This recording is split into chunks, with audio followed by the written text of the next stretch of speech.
नमस्कार. मल्हार टीव्हीच्या सकाळच्या बातमीपत्रामध्ये आपलं स्वागत.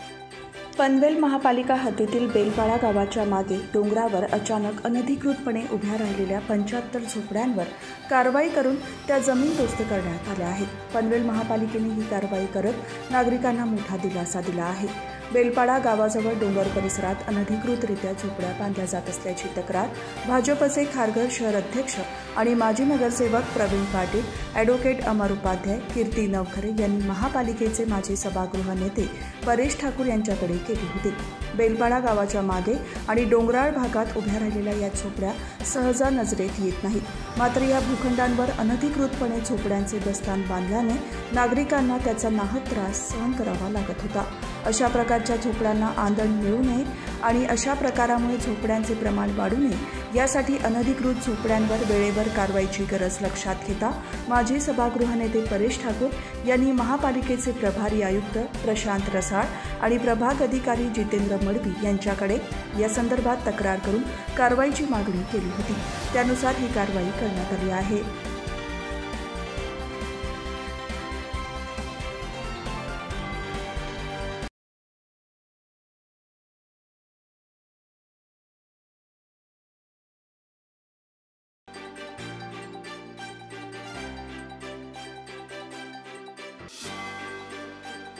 खारघरच्या 2 प्रवेशद्वारांपैकी एक असलेल्या कोपरा पुलावर होणारी वाहतूक कोंडी तसेच जीर्ण झालेल्या जुन्या पुलाला पर्याय म्हणून सिडकोच्या माध्यमातून कोपरा नाल्यावर आणखी एक नवा पूल उभारणार आहे.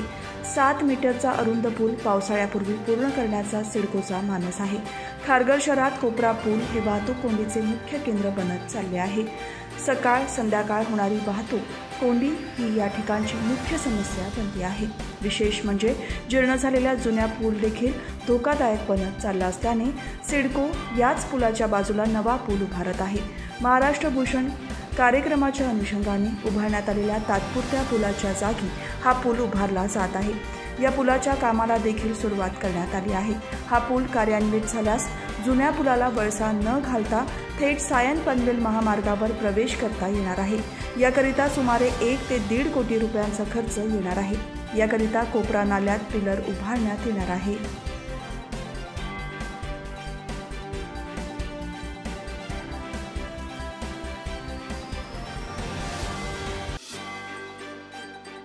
रिक्षामध्ये सापडलेला मोबाईल फोन प्रामाणिकपणे पनवेल शहर पोलीस स्टेशनला आणून दिल्याने पनवेल शहर पोलीस ठाण्याचे वरिष्ठ पोलीस निरीक्षक नितीन ठाकरे यांनी रिक्षा चालकाचे कौतुक केले आहे.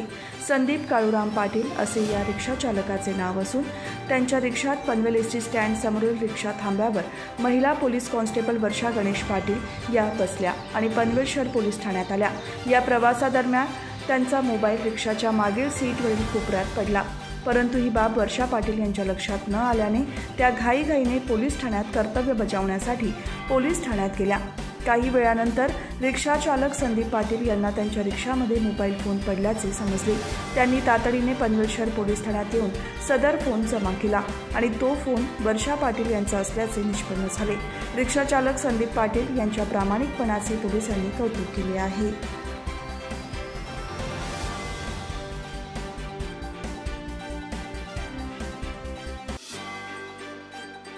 कच्छ युवक संघाच्या माध्यमातून नियमितपणे रक्तदान शिबिराचे आयोजन केले जाते.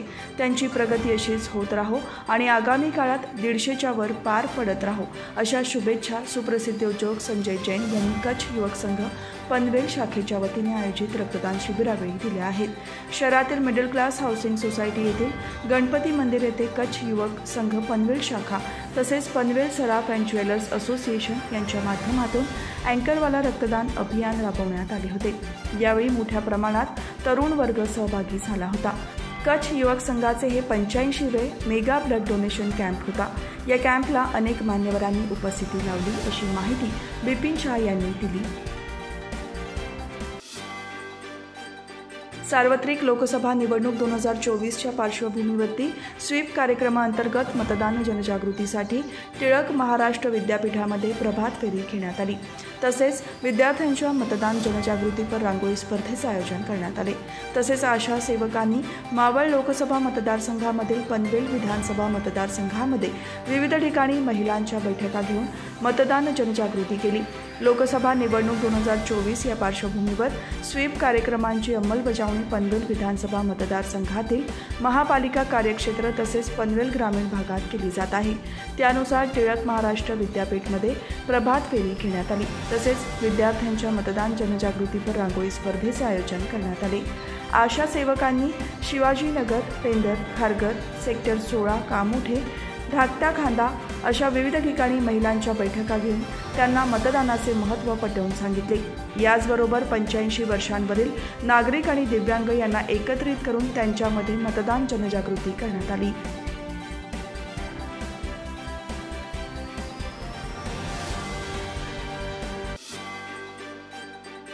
मोबाईलसारखी वस्तू चोरी झाली आणि ती परत मिळाली अशी घटना क्वचितच घडते। मात्र गेल्या काही दिवसातील कारवाईमुळे कोपरखैरणे पोलिसांनी 50 मोबाईल जप्त केले असून हेच मोबाईल पोलीस उपायुक्त यांच्या हस्ते मूळ मालकांच्याकडे सुपूर्द करण्यात आले। परिमंडळ 1 चे पोलीस उपायुक्त पंकज डहाणे यांनी कोपरखैरणे पोलीस क्षेत्रात नोंद असलेल्या चोरीस गेलेल्या आणि गहाळ मोबाईल फोनबाबत प्राप्त तक्रारींचा आढावा घेतला। मोबाईल फोनचा शोध घेण्यासाठी पोलीस ठाणे स्तरावर विशेष पथक स्थापन करण्यात आले होते। पोलीस पथकाने पोलीस ठाणे हद्दीतून चोरीस गेलेले आणि गहाळ झालेल्या मोबाईल फोनच्या तक्रारी पुन्हा तपासणे सुरू केले। मोबाईलचा तांत्रिक तपास करून भारतातील विविध राज्यांतून एकूण 50 मोबाईल फोन हस्तगत केले असून ते मूळ मालकांना वाटप केले आहेत। आपल्या पक्षात दर आठवड्याला अनेक पक्षातून कार्यकर्ते प्रवेश करतात।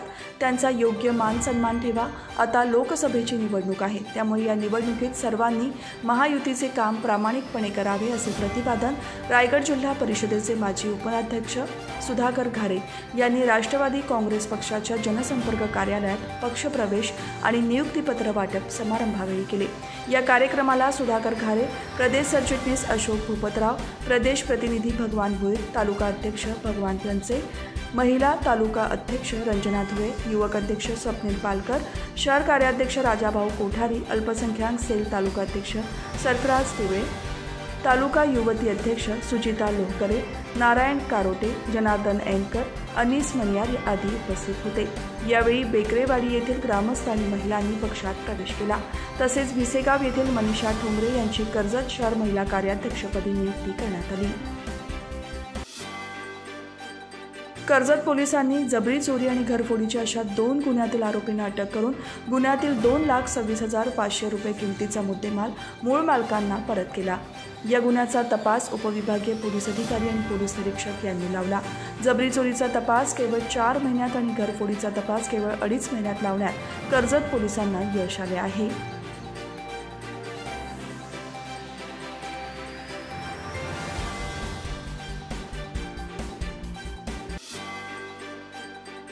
अग्निविमचनाचे काम करत असताना आपल्या प्राणांचे बलिदान करणाऱ्या शहीदांचा सन्मान ठेवणे हे आपले कर्तव्य असून त्यांच्या स्मृतींपासून अधिक चांगले काम करण्याची ऊर्जा मिळते असे सांगत नवी मुंबई महापालिकेचे आयुक्त डॉक्टर कैलास शिंदे यांनी शहीद अग्निशमन दलाच्या स्मृतिसंभास पुष्पचक्र अर्पण करत भावपूर्ण आदरांजली दिली।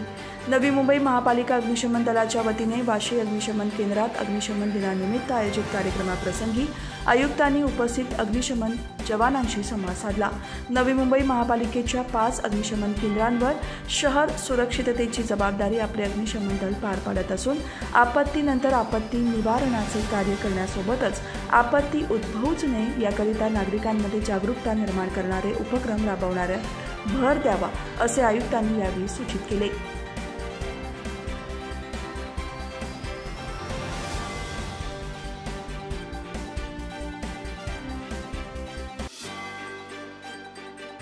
कोकण विभागातील तापमानात वाढ झाल्याने उष्माघाताचे प्रमाण वाढले आहे। उष्णतेच्या लाटेमुळे होणारे गंभीर परिणाम टाळण्यासाठी नागरिकांनी दुपारच्या वेळी अनावश्यक घराबाहेर पडू नये, आपली आणि आपल्या कुटुंबियांची काळजी घेण्याचे आवाहन आरोग्य विभागातर्फे करण्यात आले आहे।